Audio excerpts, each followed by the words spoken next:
ఎన్నికల తర్వాత హింసపై సిట్ ఏర్పాటు, దర్యాప్తు ప్రారంభించిన దర్యాప్తు బృందం.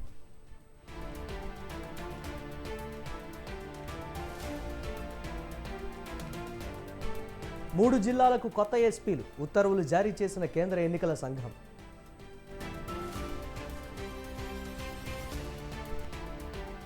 హామీలను అమలు చేసే శక్తి రేవంత్కు లేదు, ఎన్నికల ఫలితాలు కాంగ్రెస్కు వ్యతిరేకంగా ఉంటాయన్న కిషన్ రెడ్డి.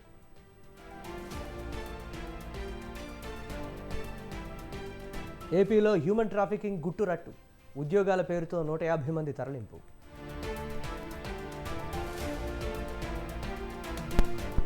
కేంద్రంలో బలమైన ప్రభుత్వం అవసరం, ఏం చేయాలన్నా శత్రువు 100 సార్లు ఆలోచించాల్సిందే అన్న మోదీ.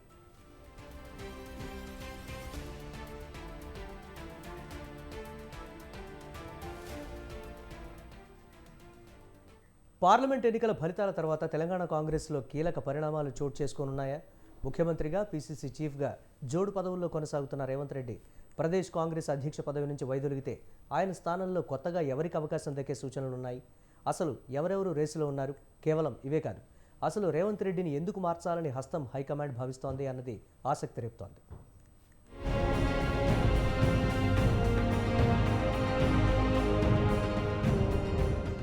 తెలంగాణలో లోక్సభ ఎన్నికలు ముగిశాయి. ఇక ఫలితాలు రావడమే తరువాయి. జూన్ 4న సార్వత్రిక ఎన్నికల ఫలితాలు వెలువడనున్నాయి. దీంతో రాష్ట్రంలో జరిగిన పార్లమెంట్ ఎన్నికల్లో ఎవరు పైచేయి సాధించారు, ఎవరు అట్టర్ ఫ్లాప్ అయ్యారు అన్నది తేలనుంది.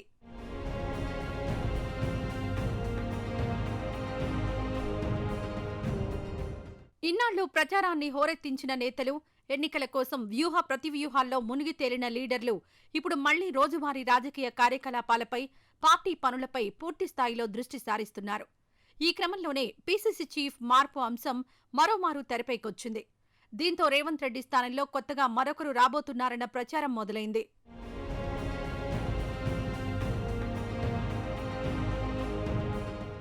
నిజానికి గతేడాది జరిగిన తెలంగాణ శాసనసభ ఎన్నికలకు ముందు తెలంగాణ పీసీసీ చీఫ్గా ఉన్నారు రేవంత్ రెడ్డి. నాటి ఎన్నికల్లో సీనియర్లందరినీ ఏకతాటిపైకి తేవడంతో పాటు 10 ఏళ్లుగా ప్రతిపక్ష పాత్రకే పరిమితమైన హస్తం పార్టీకి కొత్త జవసత్వాలు తీసుకొచ్చారాయన.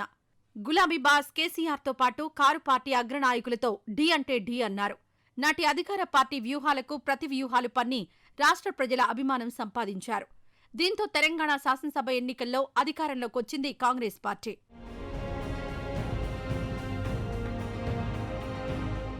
రాష్ట్రంలో కాంగ్రెస్ పార్టీ గెలిచి అధికారంలోకి రావడంతో కాంగ్రెస్ హైకమాండ్ మరో మాట లేకుండా రేవంత్ రెడ్డిని సీఎంగా ఎంపిక చేసింది.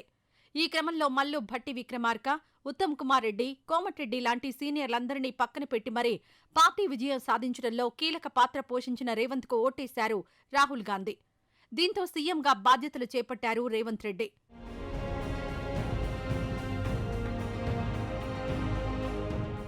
అయితే అప్పటికే పీసీసీ చీఫ్గా ఉన్నారు రేవంత్ రెడ్డి. దీనికి తోడు ముఖ్యమంత్రి కూడా కావడంతో జోడు పదవులు ఉన్నట్లయింది. అయితే పీసీసీ చీఫ్గా వేరే వారిని నియమిస్తామని అప్పట్లోనే కాంగ్రెస్ హైకమాండ్ ప్రకటన చేసింది. కానీ లోక్సభ ఎన్నికలు ముంచుకు రావడంతో ఆ సమయంలో పీసీసీ చీఫ్ను మారిస్తే కొత్తగా నియమితులైన నాయకుడికి తగినంత సమయం ఉండదని, తద్వారా పార్లమెంట్ ఎన్నికల్లో పార్టీని అనుకున్న స్థాయిలో ముందుకు నడిపించడం కష్టతరం అవుతుందని భావించింది. దీంతో ఇప్పటివరకు రేవంత్ రెడ్డినే పీసీసీ చీఫ్గా సైతం కొనసాగించింది.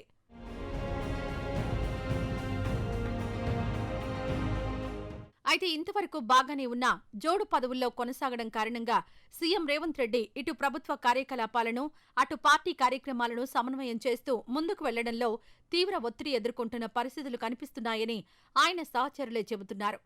పైగా 10 ఏళ్ల తర్వాత అధికారంలోకొచ్చిన హస్తం పార్టీకి మేనిఫెస్టో అమలు చేయడం ప్రతిష్టాత్మకంగా మారింది. స్వయంగా సీఎం రేవంత్ రెడ్డి తన గ్యారంటీ అని చెప్పడంతో పథకాల అమలును దగ్గరుండి మరీ పర్యవేక్షిస్తున్నారు. దీంతో ప్రభుత్వ పాలన అంశానికి సంబంధించి ఆయన ఎక్కువ సమయం కేటాయించాల్సి ఉంది. కానీ పీసీసీ పదవి కూడా ఉండడం, పార్టీ కార్యక్రమాలు మీద పడుతూ ఉండడంతో అంతగా సమయం కేటాయించలేని పరిస్థితి నెలకొంది.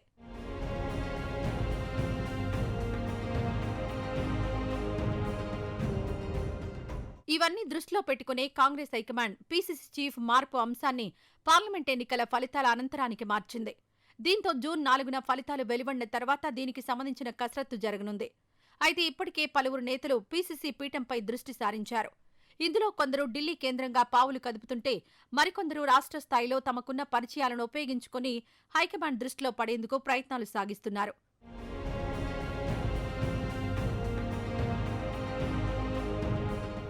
ఇప్పటికే తెలంగాణ పీసీసీ పీఠంపై కోమటిరెడ్డి రాజగోపాల్ రెడ్డి, జగ్గారెడ్డి ప్రధానంగా ఫోకస్ పెట్టారు. అయితే సీఎంగా రెడ్డి సామాజిక వర్గానికి చెందిన రేవంత్ రెడ్డి ఉండడంతో పీసీసీ వేరే సామాజిక వర్గానికి ఇస్తారన్న ప్రచారం సాగుతోంది. అయితే ఈ నేపథ్యంలో దళిత సామాజిక వర్గానికి చెందిన మల్లు భట్టి విక్రమార్క పీసీసీ పీఠాన్ని ఆశిస్తున్నారు. అయితే ఇప్పటికే డిప్యూటీ సీఎంగా ఆయన ఉండడం, ఆయన సోదరుడు మల్లు రవికి పార్లమెంట్ టికెట్ ఇవ్వడంతో ప్రదేశ్ కాంగ్రెస్ అధ్యక్ష బాధ్యతలు భట్టికి దక్కడం అనుమానంగానే కనిపిస్తోంది. కానీ ఆయన వర్గీయులు మాత్రం కర్ణాటక విషయాన్ని ఇక్కడ ప్రస్తావిస్తున్నారు. కర్ణాటకలో డీకే శివకుమార్ డిప్యూటీ సీఎంగా, పీసీసీ చీఫ్గా ఉండగా మల్లు భట్టికి సైతం అదేవిధంగా అవకాశం కల్పించాలని హైకమాండ్ దృష్టికి తమ విన్నపాలు చేరేలా అంతర్గతంగా ప్రయత్నం చేస్తున్నారన్న ప్రచారం సాగుతోంది.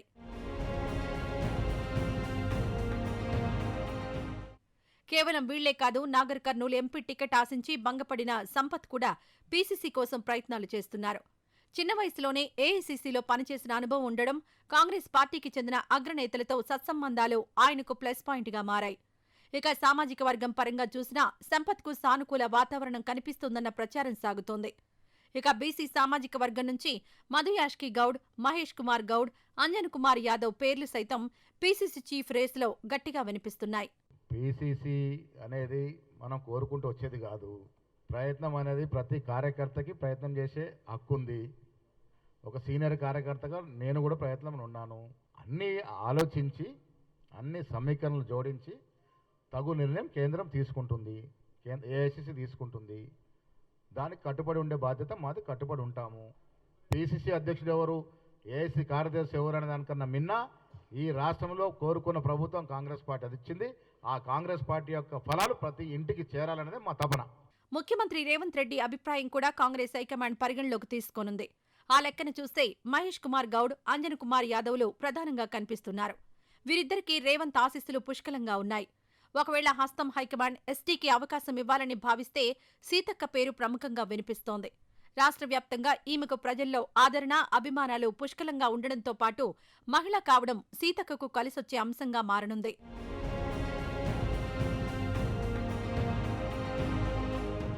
ఏది ఏమైనా జూన్ 4న సార్వత్రిక ఎన్నికల ఫలితాల తర్వాత కాంగ్రెస్ పార్టీలో పెద్ద ఎత్తున మార్పులు, చేర్పులు చేసే అవకాశాలు సహజంగానే కనిపిస్తున్నాయి.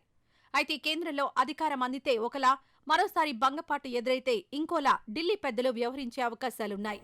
ఈ రకంగా చూస్తే ఎలాగైనా పీసీసీకి కొత్త వ్యక్తి రావడం మాత్రం ఖాయమనే చెప్పాలి. మరి ఆ వచ్చేవారు ఎవరు అన్నది తేలాలంటే మరికొన్నాళ్లు వేచి చూడాల్సిందే.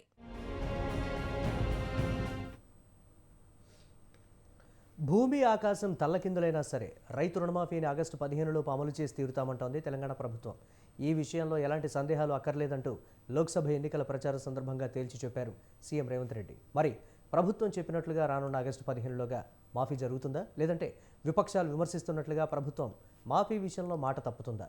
అసలు ఈ భారీ పథకం కోసం ఎంత మేర నిధులు ఖర్చవుతాయి? తెలంగాణలోని మేధావులే కాదు, సామాన్య ప్రజానీకంలో సైతం ఇప్పుడు దీనిపైనే చర్చ జరుగుతోంది.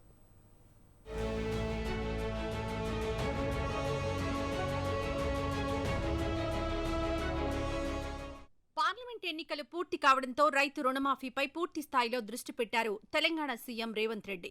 ఇందుకు సంబంధించిన అంశాలపై చర్చించేందుకు అధికారులతో సమావేశమైన ఆయన ప్రత్యేక కార్పొరేషన్ ద్వారా రుణం తీసుకునే అంశంపై విస్తృతంగా చర్చించినట్లు తెలుస్తోంది. ఈ సందర్భంగా రుణమాఫీ కోసం ఎంత మేర నిధులు ఖర్చవుతాయి, వాటిని ఎలా సమకూర్చుకోవాలి అన్న దానిపై సుదీర్ఘంగా చర్చలు సాగినట్లు తెలుస్తోంది.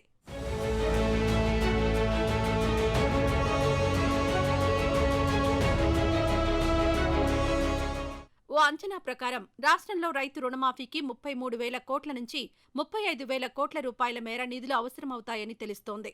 అయితే ఈ భారం ఎంత ఎక్కువైనా హామీని అమలు చేయాల్సిందేనని, అందుకు అవసరమైన చర్యలు తీసుకోవాలంటూ అధికారులకు ఆదేశాలివ్వడంతో ఆ దిశగా అధికారులు కసరత్తులు మొదలుపెట్టినట్లుగా ప్రచారం సాగుతోంది.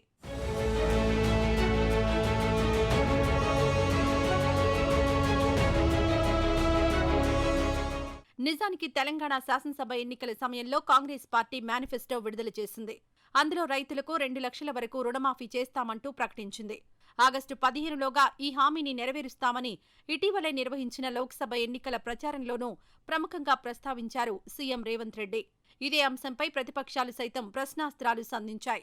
ప్రభుత్వంపై సెటైర్లు వేశాయి. 2 లక్షల రుణమాఫీ చేస్తున్నారు. ఈ 2 లక్షల రుణమాఫీ ఏలే.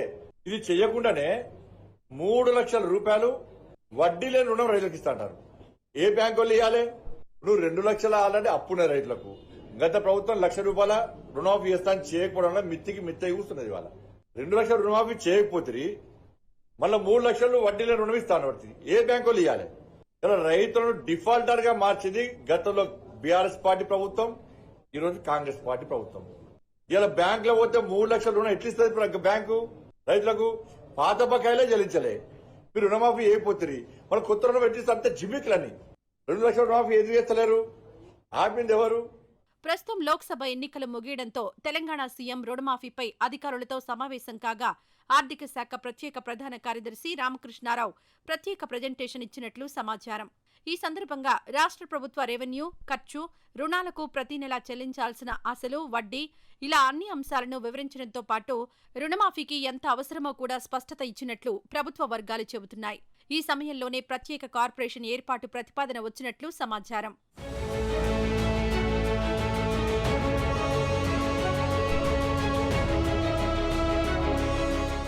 రేవంత్ ప్రభుత్వానికి అత్యంత ప్రతిష్టాత్మకంగా మారిన రైతు రుణమాఫీకి ప్రత్యేక కార్పొరేషన్ ఏర్పాటు చేసి స్పెషల్ పర్పస్ వెహికల్ ద్వారా అమలు చేసే విధానంపై ఈ భేటీలో చర్చించినట్టు తెలుస్తోంది.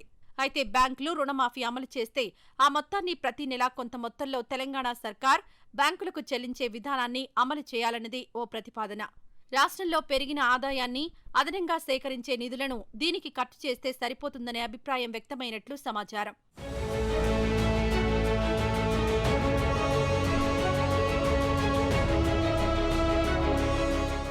ఇంతవరకు బాగానే ఉన్నా ఇలాంటి ప్రతిపాదనలను రిజర్వ్ బ్యాంక్ అంగీకరించకపోవచ్చన్న అభిప్రాయాన్ని ఈ భేటీలో అధికారులు వ్యక్తం చేసినట్టు తెలుస్తోంది. అయితే ఈ ప్రతిపాదనపై స్థానిక బ్యాంకులతో చర్చించాలని, వీలు కాకుంటే మరో ప్రత్యామ్నాయం గురించి ఆలోచించాలంటూ సూచించారు రేవంత్ రెడ్డి. ఎట్టి పరిస్థితుల్లోనూ హామీ మాత్రం నిలబెట్టుకోవాల్సిందేనని తేల్చి చెప్పినట్లు సమాచారం. అవసరమైతే అదనపు ఆదాయం సమీకరించుకునేందుకు భూములను విక్రయించడం, రెవెన్యూ మొబిలైజేషన్ విభాగాల్లో ఉన్న లోపాలను మరింత సవరించి ఎక్కువగా ఆదాయం వచ్చేలా చూడాలని సూచించినట్లు ప్రచారం సాగుతోంది. దీంతో ఆ దిశగానూ అధికారులు దృష్టి సారించినట్లు సమాచారం.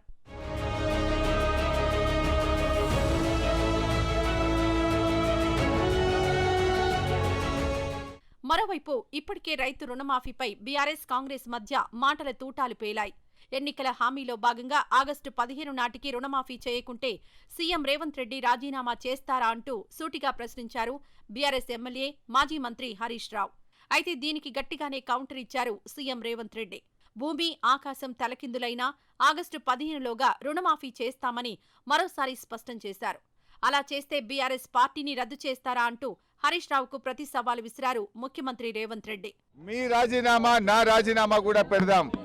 ఆగస్టు 15లోగా ఏకకాలంలో 2 లక్షల రుణమాఫీ 100 రోజుల్లో అమలు చేస్తామన్నాయి.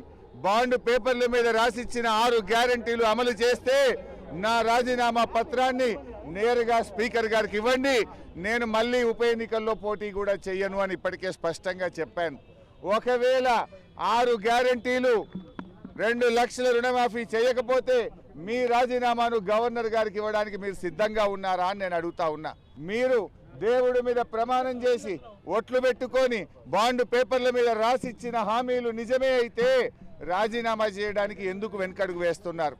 నేను 15 ఆగస్టు లోపల 2 లక్షల రూపాయల రైతు రుణమాఫీ చేస్తాను. నేనంటే రేవంత్ రెడ్డి నువ్వు 15 ఆగస్టు లోపల చేయకపోతే నువ్వు రాజీనామా చేయాలా, నువ్వు చేస్తే నేను ఎమ్మెల్యే పదవికి రాజీనామా చేసి మళ్ళీ సిద్దిపేటలో పోటీ చేయను అన్నాడు. నేను ఆ సవాల్ను స్వీకరించి మంచిది హరీష్ రావు గారు, నీ సిట్టి జేబులో పెట్టుకో రాజీనామాది. 15 ఆగస్టు తర్వాత సిద్దిపేటకు నీ శని వదులుతుంది, చింతమాడికలో పోయి చింతశెట్టి కింద వండుకో అని చెప్పిన. ఇప్పుడు కూడా నేను చెప్తున్నా హరీష్ రావు, నీ సవాల్ను స్పష్టంగా మేము స్వీకరిస్తున్నాం. 15 ఆగస్టు లోపల 2 లక్షల రూపాయల రుణమాఫీ చేస్తా, నీ రాజీనామా రెడీగా పెట్టుకో. రాజకీయ పార్టీల నేతల మధ్య సవాళ్లు, ప్రతి సవాళ్ల పర్వం ఎలా ఉన్నా ఆగస్టు 15లోగా సీఎం రేవంత్ రెడ్డి రైతు రుణమాఫీ అమలు చేస్తారా? అందుకు రాష్ట్ర పరిస్థితులు సహకరిస్తాయా అన్నది పెద్ద ప్రశ్నగా కనిపిస్తోంది. చూడాలి మరి ఏం జరుగుతుందో.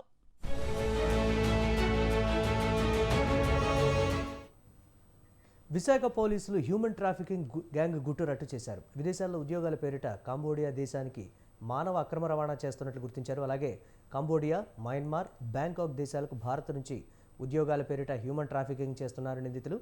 డేటా ఎంట్రీ ఉద్యోగాల పేరుతో ఏపీ నుంచి 150 మందిని హ్యూమన్ ట్రాఫికింగ్ చేశారు. మొత్తం దాదాపు 5,000 మంది వివిధ దేశాల్లో యువత వారి చేతిలో ఉన్నారని పోలీసులు తెలిపారు. ఈ కేసులో 3 అరెస్టు చేశారు విశాఖ పోలీసులు. ఇదే అంశం గురించి మరింత సమాచారం మా ప్రతినిధి ప్రదీప్ అందిస్తారు. విశాఖలో పోలీసులు బిగ్ బ్లాస్టింగ్ అయితే బయటపెట్టడం జరిగింది. విశాఖపట్నం పోలీస్ కమిషనర్ ఆదేశాల మేరకు సైబర్ క్రైమ్ పోలీసులు అయితే బిగ్ బ్లాస్టింగ్ బయటపెట్టడం జరిగింది.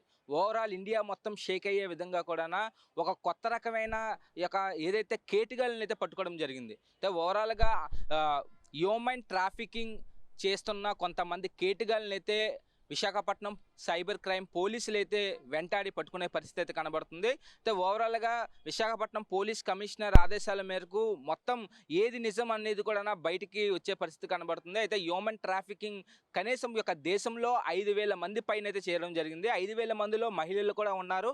వాళ్ళతో అయితే అసభ్యకరమైన పనులు చేయించడం, అట్లాగే కొంతమంది యువకులతో ఏదైతే డేటా ఎంట్రీ పేరుతో కూడా కొత్త మోసాలు చేయడానికి అయితే ఆన్లైన్ మోసాలు చేసే విధంగా కూడా వాళ్ళకి ట్రైనింగ్లు ఇస్తూ కూడా వాళ్ళందరినీ ఒక రూమ్లో కంబోడియాలో ఒక ఏరియాలో అయితే వాళ్ళందరినీ పెట్టి బంధించి కూడా వాళ్ళందరినీ భయోందోళనకు గురి చేశారు. అయితే మొత్తానికి వాళ్ళకైతే మొత్తం మోసం చేసే విధంగా, ఇండియాకి దెబ్బతీసే విధంగా కూడా అనీ ట్రాప్ లాంటి చాలా వరకు ట్రాపింగ్ సెన్సేషన్ అన్నీ కూడా వాళ్ళకైతే ఆ రూముల్లో పెట్టి వాళ్ళకి ఫుడ్ పెట్టకుండా వాళ్ళకి భయోందోళనకు గురి చేసి కూడా కేవలం ఇండియాని దెబ్బతీయడానికి అయితే కొంతమంది కేటుగాళ్ళు హ్యూమన్ ట్రాఫికింగ్ అయితే చేసే పరిస్థితి అయితే కనబడుతుంది. అయితే విశాఖపట్నం పోలీస్ కమిషనర్ కూడా మొత్తానికి ఏమైంది అంటూ కూడా వివరణ ఇచ్చే పరిస్థితి కనబడుతుంది. అయితే డేటా ఎంట్రీ పేరుతో కూడా దేశంలో చాలామంది యువకులు ఎవరైతే నిరుద్యోగులు ఎవరైతే ఉన్నారో నిరుద్యోగ యువతల్ని కూడా టార్గెట్గా పెట్టి కూడా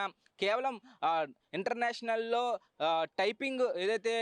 టైపింగ్ ఉద్యోగాలు ఉన్నాయంటూ కూడా వాళ్ళకి ట్రాపింగ్ చేస్తూ లక్షల్లో డబ్బులు కాజేస్తూ కూడా వాళ్ళందరినీ ఇతర దేశాలు తీసుకువెళ్ళిపోయిన తర్వాత వాళ్ళనైతే ఒక రూముల్లో బంధించి వాళ్ళందరినీ భయోందోళనకు గురి చేసే పరిస్థితి అయితే కనబడుతుంది. అయితే ఓవరాల్గా విశాఖపట్నం పోలీస్ కమిషనర్ కూడా దీని గురించి పూర్తి వివరాలు అయితే తెలిపే పరిస్థితి కనబడుతుంది. అయితే విశాఖపట్నం పోలీస్ కమిషనర్ ఏమన్నారో మన స్వతంత్ర టీవీలో చూద్దాం. విశాఖపట్నం సిటీ పోలీస్ లో మంచి ఒక కేసు డిటెక్ట్ చేశారు. ఈ కేసుకి సంబంధించిన 3 అరెస్ట్ చేయడం జరిగిందండి. Who are indulging in human trafficking. అంటే ఇక్కడ నుంచి మనుషుల్ని డేటా ఎంట్రీ ఆపరేటర్ అని ఉద్యోగం ఇప్పిస్తామని చెప్పేసి వీళ్ళందరినీ ఫస్ట్ బ్యాంకాక్ రప్పించి బ్యాంకాక్ నుంచి మళ్ళీ కంబోడియాకి తరలించడం. ఈ విధంగా దాదాపు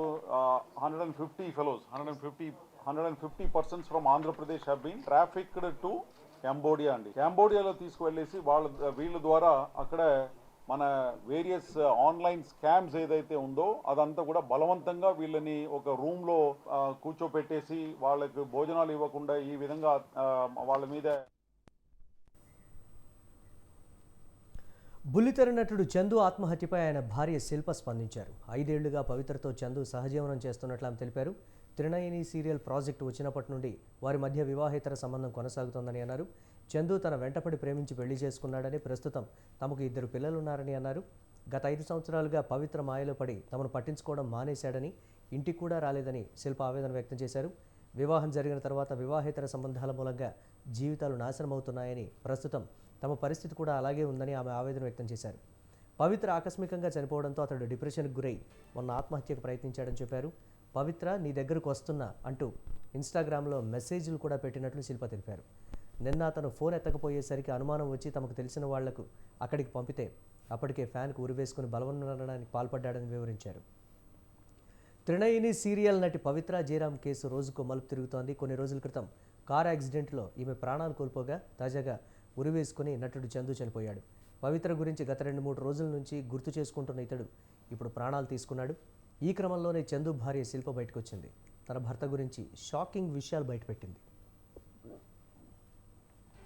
స్కూల్ వయసులోనే తన వెంటపడిన చందు శిల్పను ప్రేమించి పెళ్లి చేసుకున్నాడు. చందుకి సీరియల్లో మొదటి అవకాశం శిల్పే ఇప్పించారు. ఆ తర్వాత వరుసగా ఛాన్సులు వచ్చాయి. త్రినయని సీరియల్ చేస్తున్నప్పటి నుంచి పవిత్రతో చందు అనుబంధం మొదలైంది. ఆమె మోజులో పడి శిల్పను పిల్లల్ని వదిలేశాడు. పవిత్ర మీద విపరీతమైన ప్రేమ పెంచుకున్నాడు. ఆమె మాయలో పడి చందు చివరకు ఆత్మహత్యకు పాల్పడ్డాడు. చాలా మంచిగా ఉండేవాళ్ళు. ఇప్పుడు మాతో మంచిగా మాట్లాడాలి. కొంచెం ప్రేమ చూసుకుంటాడు అంతే. చెప్పు నాన్న, డాడీ ఎలా ఉండేవాడు నీతో? డాడీ ఎలా ఉండేవాడు? ఉన్నారు ఎల్లో ఉన్నారు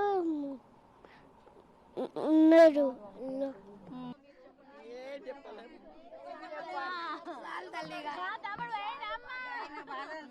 ఇది ప్రస్తుతం అయితే ఈ సందర్భంలో కుటుంబ సభ్యులు కూడా తమ ఆవేదనని ఎక్స్ప్రెస్ చేయలేని విధంగా ఉన్నారు. తమ ఆవేదన వర్ణనాతీతం. ఈ సందర్భంలో మేము ఏది కూడా చెప్పలేము అన్న కోణంలోనే చెప్తున్నారు. మొత్తం మీద ఇక్కడ చూసుకోవచ్చు, ఈ కుటుంబ సభ్యుల ఆవేదన కావచ్చు, బంధువుల ఆవేదన కావచ్చు, ప్రతి ఒక్కరు కూడా కన్నీరు మున్నీరు అవుతున్నారు.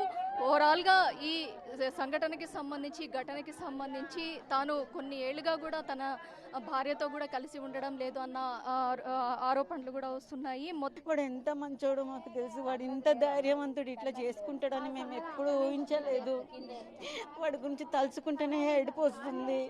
వాడు అందట్లో బాగుంటాడు. ఫ్రెండ్షిప్ సర్కిల్ బాగుంది, అన్నీ బాగున్నాయి. వాడికి బ్యాడ్ హ్యాబిట్స్ అంటూ ఏమీ లేవు. ఈ ఒక్క ప్రేమ అన్న ఈ పవిత్ర వల్ల మా తమ్ముడు ఇదైపోయిండు. మా తమ్ముడు మాకు దూరం అయిపోయిండు. ఇప్పుడు మేము చెప్పుకోలేని పరిస్థితి అండి. ఇప్పుడు మాకు మా తమ్ముడికి చిన్న పిల్లలు ఉన్నారు. వాడి పిల్లల ముఖం చూసి కూడా ఇది చేసుకోలేకపోయిండు. వాడు మా తమ్ముడు చాలా మంచివాడు అండి. మేము చెప్పలేము. వాడి ప్రేమ గల్ల మంచివాడు. ఎంపీ స్వాతి మాలివాల్ కేసులో సీఎం కేజ్రీవాల్ పీఏ బిభవ్ కుమార్కు న్యాయస్థానంలో ఎదురుదెబ్బ తగిలింది. ముందస్తు బెయిల్ కోసం ఢిల్లీలోని తీస్ హజారీ కోర్టులో పిటిషన్ దాఖలు చేశారు. పోలీసుల అరెస్టు తర్వాత ముందస్తు బెయిల్ దాఖలు చేశారు. బెయిల్ పిటిషన్ను ధర్మాసనం కొట్టివేసింది.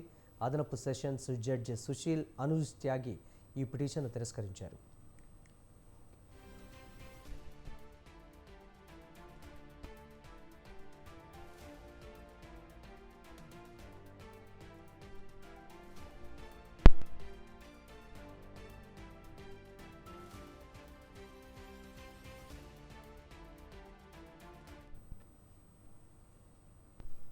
స్వాతి మాలివాల్పై దాడి కేసులో బిభవ్ కుమార్ను పోలీసులు అరెస్టు చేశారు. స్టేషన్కు తరలించి విచారిస్తున్నారు. ఈ మేరకు సీనియర్ పోలీస్ అధికారి తెలిపారు. సోమవారం కేజ్రీవాల్ నివాసంలో స్వాతి మాలివాల్పై బిభవ్ కుమార్ భౌతిక దాడికి తెగబడ్డాడు. దీంతో ఆయనపై గురువారం ఎఫ్ఐఆర్ నమోదైంది. ఎక్కడెక్కడ దాడి చేశాడో స్వాతి మాలివాల్ ఇచ్చిన స్టేట్మెంట్ ప్రకారం ఎఫ్ఐఆర్లో పోలీసులు పేర్కొన్నారు.